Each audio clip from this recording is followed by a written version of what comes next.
What is going on, guys? Welcome to episode 44 of our Kingdom Hearts 3 Let's Play. We're going to be wrapping up some post-game stuff. I'm not going to show me getting all the treasure chests, lucky emblems, playing all the games, all that stuff.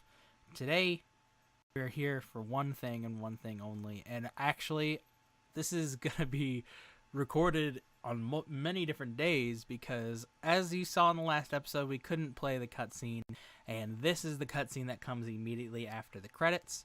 So I paused it right in the beginning. We haven't seen anything. All we've heard is wind blowing, and yeah, we'll get into this, and then it'll jump to whenever I have actually farmed up what I needed to get to the post-game thing that I'm trying to do.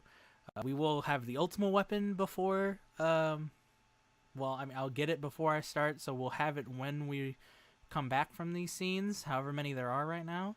We'll have probably everything else in the game done but the gummy mission, honestly. But yeah, so let's get watching this, see what this is all about. Do we get that? Come, give me that. Like, you gotta give it to me, right? I actually don't know the lore behind how Xehanort got a hold of this Keyblade. Finally, back where it belongs. Zigbar?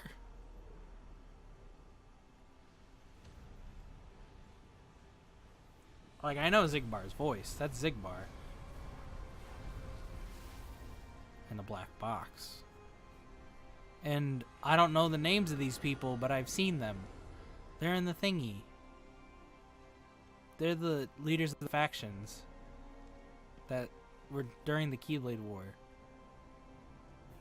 I don't know any of their names.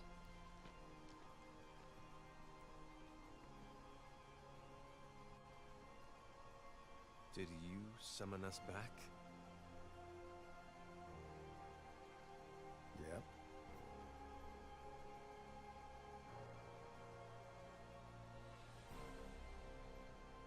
Is that you, Lucio? You look different.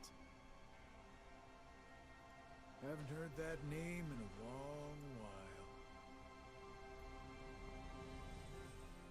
These days they call me Zigbar, but hey, whatever suits you. Is it really you? Yeah, but some time ago I had to cast my old form away. Been through plenty more semblances since, but it's still me underneath it all. What happened? Why are we here? You tell me! I had a role to play. And after all these years, it's done. What role?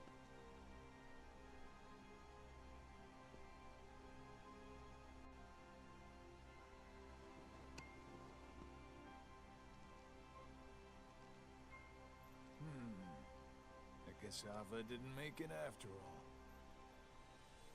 Meaning what? I told her, clear as day, what it is I had to do. And is that why you decided to exclude her? As if Ava had her own mission, and she carried it out. I've heard enough!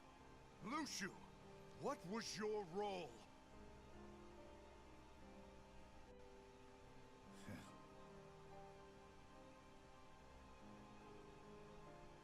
I hope you like long stories.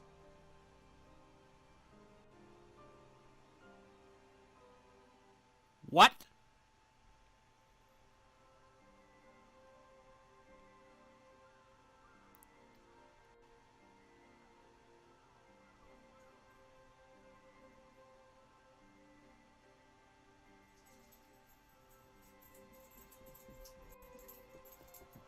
Even my dog's confused. She's running like crazy. Oh, right. Are you gonna play out another chess match for the next game? What's this? I heard about this new game.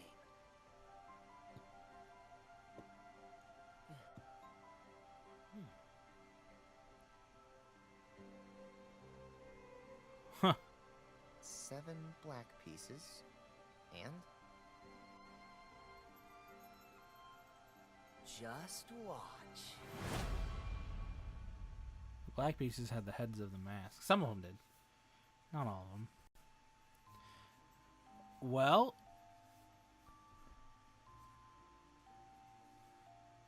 jeez, man.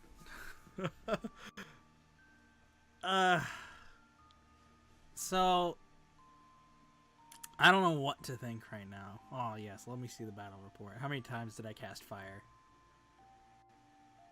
I never consumed a single one because I never learned how.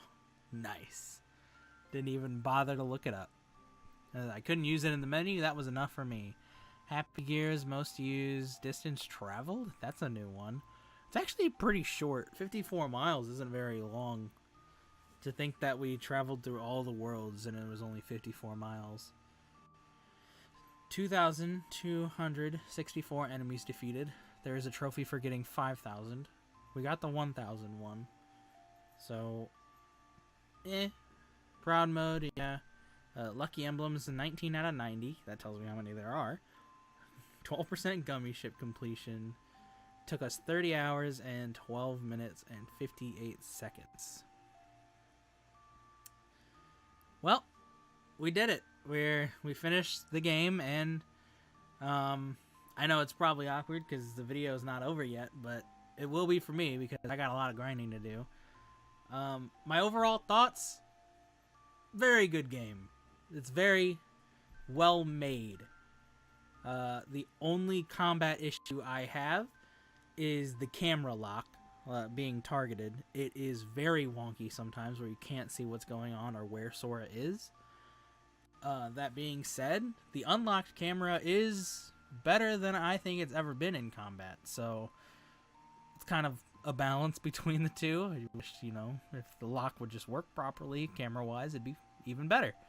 The floatiness never really got to me because it's like the fights were designed with it in this game, whereas like in Birth by Sleep, you just got knocked around everywhere.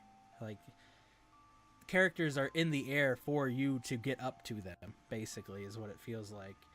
And when they're not in the air, you're just doing air combos because, like, after the first couple hits, you're in the air already, which doesn't bother me either because I don't really know deep down the like stats of like everything and what a perfect fight is and all that yet. The game just came out, so really until I know, I can't tell you if being on the ground or being in the air is better. It's just being able to guard in the air is super good. Reflect's not in the game, but the guarding is like way better, especially since you can attack right after it now, like you could in Fragmentary Passage. And I don't know if you could in Birth by Sleep. I didn't play it too much. I just played each character once, so I knew the story, and that was it. But yeah, the combat's very good. The worlds are beautiful, but I am not a fan of going through the Disney movies, and I know that's kind of just the thing of Kingdom Hearts. Like, they've always done it, but doesn't mean I've ever liked it. So it didn't bother me too much with Tangled because I never saw the movie, but I've seen Frozen once, but Pirates of the Caribbean is one of my favorite series of all time, and I didn't even know it was Disney until I played Kingdom Hearts 2 for the first time.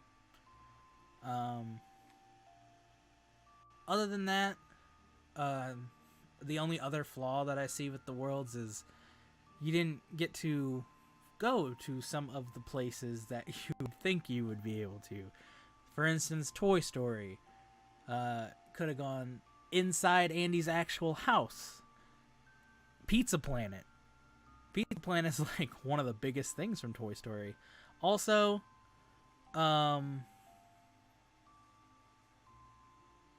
guess it doesn't really matter, but like, I heard a lot of people, this was not a spoiler for me, because people would, beat the game the day it comes out, and I wasn't at Toy Story the day the game came out, so I heard a lot of people saying they were super disappointed that Zurg wasn't the boss, and I didn't think about any of it until I got there. And you know, it makes sense that it's not Zerg based off of the story of the world, but it would have been cool. So stuff like that, people really feel like they dropped the ball on some of the Disney worlds, which, I mean, they have done every time. There are plenty of worlds that are disappointing. That doesn't mean the game's not fun. Doesn't mean that the world wasn't incredibly well designed. You know, they just had different creative choices. I think that the selection of worlds being Pixar movies and then Pirates of the Caribbean was something that they should have done earlier, which I'm sure everyone agrees. But I don't know, it feels kind of weird having only Pixar films. It's like the only world we went to where we had friends was Pirates of the Caribbean, and it would have been nice to see, you know, Sora. Oh, and I guess Olympus. My bad. Forgot about Olympus. I always forget about Olympus. To see them go back to some of the worlds from Kingdom Hearts 1 even, like, you know, bring back Tarzan. It's like a good movie, man. But, yeah. Very good game, you know. I'm sure most of the people watching have it, but if you don't, what are you doing with your life? Just play some games. It's not like it's a bad game. Story's confusing, but when you know it, you know it. It didn't actually take me too long to catch with the story and like actually pick up what was happening. And so when people say the story is confusing, I just kind of assume they're not really trying to learn it, because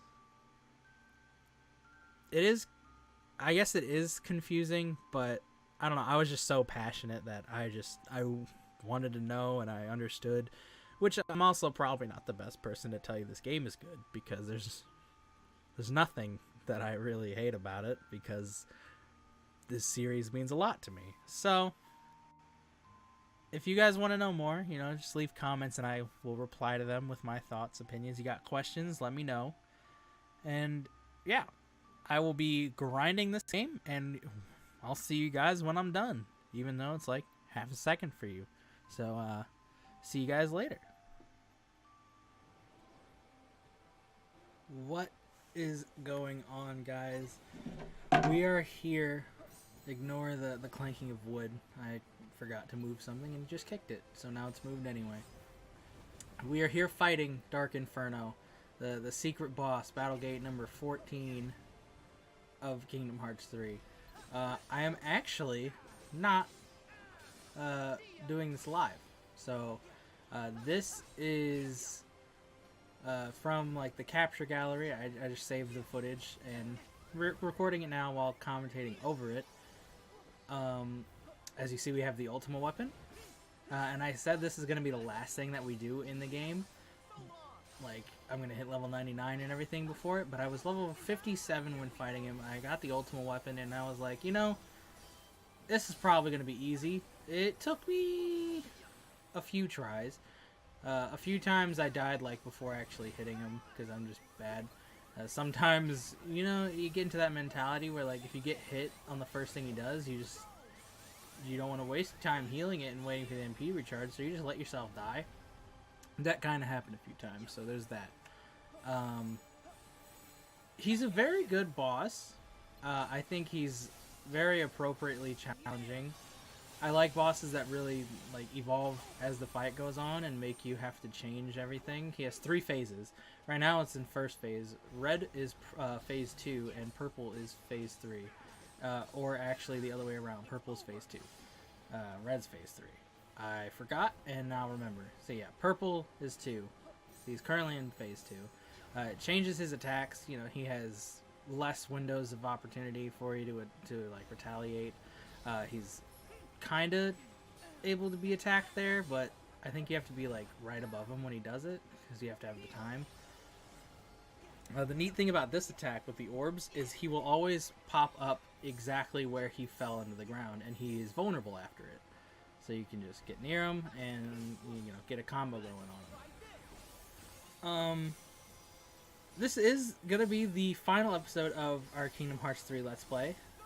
There is nothing else in the game to show other than side stuff, which if you guys would like me to show you like all the lucky emblems, all the treasure chests, stuff like that, let me know and I will get working on making a video. Unfortunately, I paused several times actually in this, so yeah, there's that. As you can see, our objective is defeat the Dark Inferno. And I'm actually not going to commentate the whole fight. I'm going to let it play out a little bit without me. I'm just going to say my piece and let it be. So after this fight, I will put the secret ending cutscene, which I haven't shown yet. We watched the epilogue cutscene, which was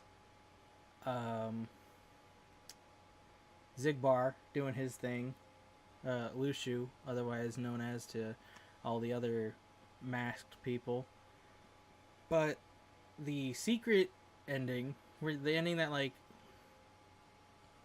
I don't know, it's titled Yozoro, which is the name of the character in Verum Rex that Rex thinks we are, which, if I believe correctly, Yozoro was actually Riku's lookalike character, and Rex is just an idiot.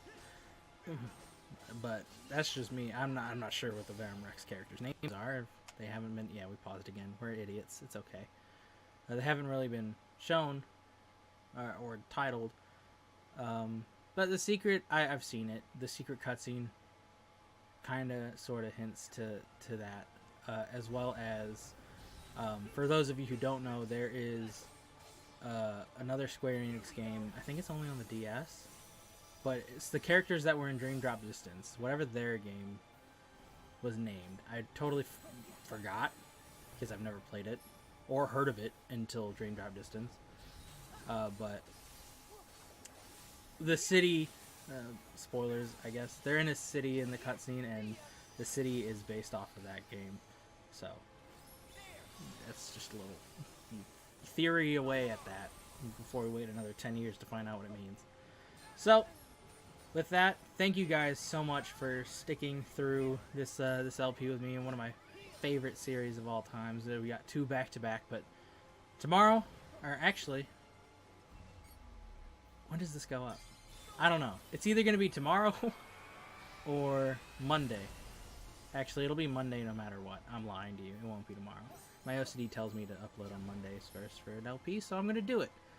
And I'm going to let you guys finish this fight out without me being annoying. And yeah, I'll see you guys Monday when we start our new LP. Thank you guys for sticking around with me, and please stick around some more, honestly. That's all I could really ask for.